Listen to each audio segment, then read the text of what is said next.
Okay, Steve. All right, first things first, let's get connected. When it comes to mobility, sometimes you have to turn things off before you can turn things on and then get them in good to good positionings, right? So the first thing I like to do every time you approach mobility, so even before your workouts, every time, instead of just gearing yourself up, imagine that you first must stop, turn everything off, so that way you can start and turn on all the right stuff, right?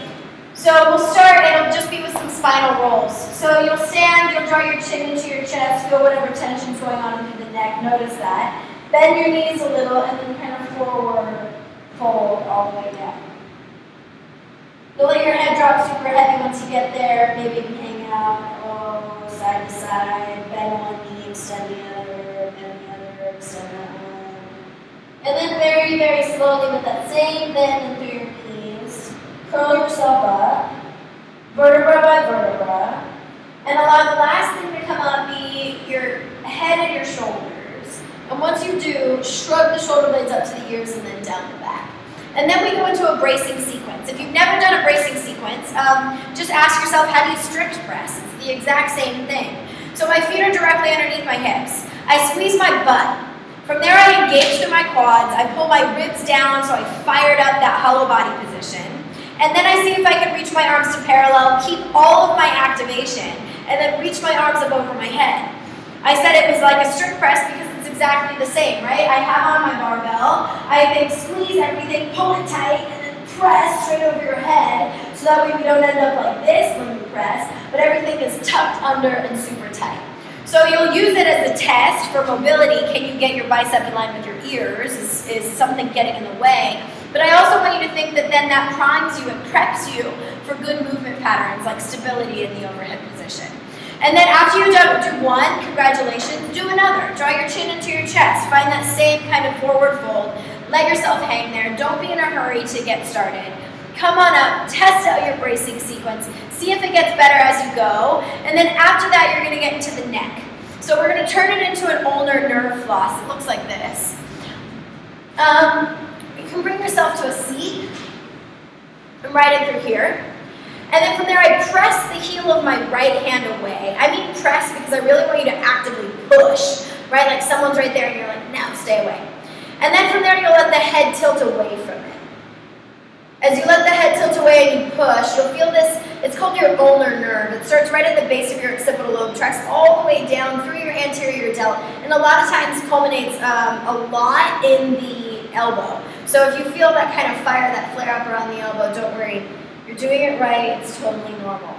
I'm playing around with drawing my chin over, feeling into different parts of my trap, seeing if I can't get into my levator. That's kind of the neck muscle that attaches all the way deep up into the skull. And then from there, you're going to come on slowly out of there, roll the shoulders down the back, and just get into the other side. So it looks very subtle. It looks like you're doing nothing, and that's fine. But hopefully you're feeling it. You'll externally rotate. You'll push the hand away, and then let the head tilt over. If you're not quite certain, there's something you can do with a resistance band. You can loop it up to something, and like, how would it go? Basically, without having a rig in this room, it gets very difficult. But I'm going to pull this right in through here, right, just so I can grab onto a little baby piece of it. And then from here, it makes more sense for me to be seated all the way down. So I'm going to push the hand of the way and then lean away so it feels like the resistance band is taking my arm, right? You saw that difference. I'm shrugging my shoulder blade up, and then, I let it take it and it rolls down. From there, you can let the head tilt away and play around from there. If you're not quite certain how you can do it, like at the office or whatever, just ask me and I'll let you know.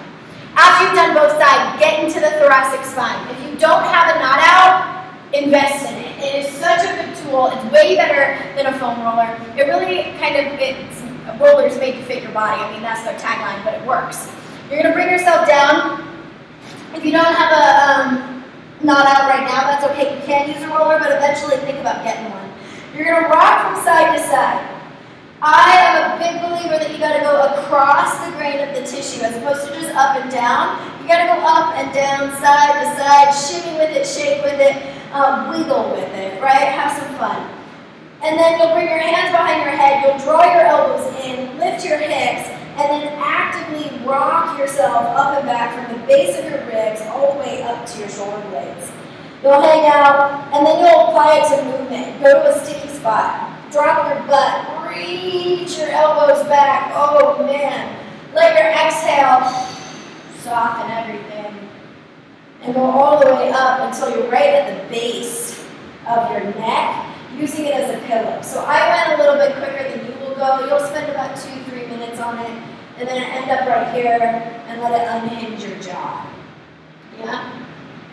After that, I want you to retest your bracing sequence. See if you experience any improvement just from rolling out and through your spine and checking in and trying to release some of your traps. What ends up happening is when we reach our arms up over our head, right, the things that get in the way is, oh, are our traps engaged? Can we roll the shoulders down the back, create a little bit more space so our head can get through, so our shoulders can pull back? It could also be the lats. Are they too tight? Do we need to get a little bit more length out of them? Or is it the pec kind of pulling forward, allowing, this to happen? I can't quite get bicep in line with the ears, right? So I want to see what yours looks like so that way I can assess kind of which one that will be for you.